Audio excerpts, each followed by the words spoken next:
রাজধানীর বিভিন্ন বাজার ঘুরে দেখা যায় এক সপ্তাহের ব্যবধানে বেশ কয়েক ধরনের সবজির দাম কেজি প্রতি ১৫ থেকে ২০ টাকা পর্যন্ত কমেছে। বেগুন, করলা, শসা, পটল, ঢেঁড়স সহ বিভিন্ন মৌসুমী সবজি এখন আগের তুলনায় কম দামে বিক্রি হচ্ছে।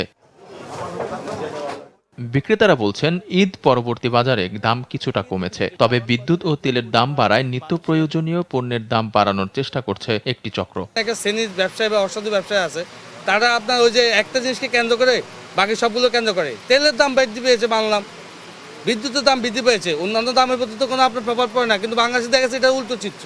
শুধু সবজি নয়, মাছ, মুরগি ও মুদি পণ্যের বাজারেও কিছুটা স্থিতিশীলতা লক্ষ্য করা গেছে। ব্যবসায়ীরা আশা করছেন, সরবরাহ স্বাভাবিক থাকলে আগামী দিনগুলোতেও বাজারে এই স্বস্তি বজায় থাকবে। কৃষকরা যে কাঁচা সবজি চাষ করে কম দামে আসে, ওই তেল গ্যাস বিদ্যুতের কারণে আসলে এই দামগুলা বাড়ছে। আসলে মাল এভাবে দাম থাকবে, আবার মাল মজুর মনে করেন কম আসতেছে, বৃষ্টির জন্য মনে করেন যে একটা মাল আসলো না, ওসব হোলসেল যারা আছে মালদারে বাড়ায় দেয় দামটা।